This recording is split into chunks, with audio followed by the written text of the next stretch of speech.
All right, so Jess Demerly and Maria Baylor were here this morning, and from Elder Law Issue Spotting, the key takeaways that they wanted to leave you with are working with elderly clients often requires greater sensitivity to family dynamics while also keeping the client in the center of the planning.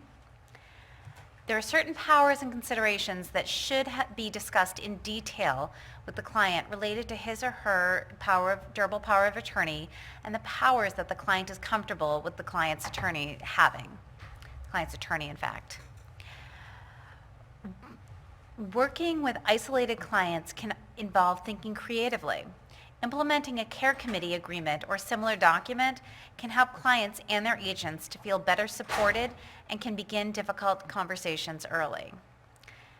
From the Medicaid planning panel, their key takeaways are Medicaid planning is not for everyone. There are competing interests such as control and access to assets, estate tax planning, and income tax consequences. And there are various planning options, none of which are perfect. The options should be examined carefully with clients and their families before any final decisions are made. It can also be helpful to have other professionals involved in this discussion, such as financial advisors or accountants. And you have Kate's, correct? All right, so key takeaways from Ask a Care Manager. We have aging life care managers are an invaluable resource for you and your clients and can be used for planning, advocacy, crisis management, resource location, and ongoing support for older adults, people with disabilities, and their families. Also, aging life care managers abide by a code of ethics and standards that allow them to act as an objective expert to assist at all phases of the aging journey. Sure. All right, key takeaways from estate planning for retirement accounts. I know Heather went over these, but it's worth repeating. Estate planning should include looking at all the client's retirement plan and beneficiary designation forms. In many, if not most cases, the best person to name as the beneficiary of a retirement plan is the spouse.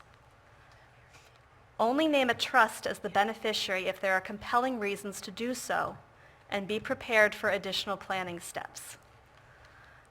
It's a good idea to make charitable bequests on a beneficiary designation form instead of in the will or the trust. Remember that retirement account face values are not truly equal to the face value of other assets that heirs will receive.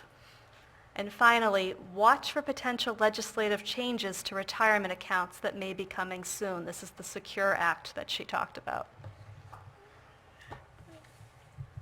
We had Erin Higgins talking about ethical issues in estate planning, and she left you with 3 key takeaways. Maintain the security of confidential client information. Make sure your engagement letter defines the client and the scope of representation and obtains the client's consent to representation of other family members. And document your efforts to ensure that your client has testamentary capacity and is free from undue influence. And here are yours. Oh, okay. My two key takeaways, and I think I've emphasized them a lot in the initial presentation, is ask your clients if they have life insurance. It's important. I think it's one of the most overlooked assets by clients and estate planners, so I think that's an important thing. And then also, like we've talked about in terms of, our relationship and how we present it as well, I think it's good as you become an estate planner to kind of reach out and find reliable, trustworthy financial people that can, give you advice and educate you on financial aspects that will help your client and work collaboratively with, different professionals. So. Also, don't assume that an insurance policy is in good shape or is a healthy policy. Take the extra time, guide the trustee to run an in-force ledger and see when that policy would be effective till, or it might lapse early.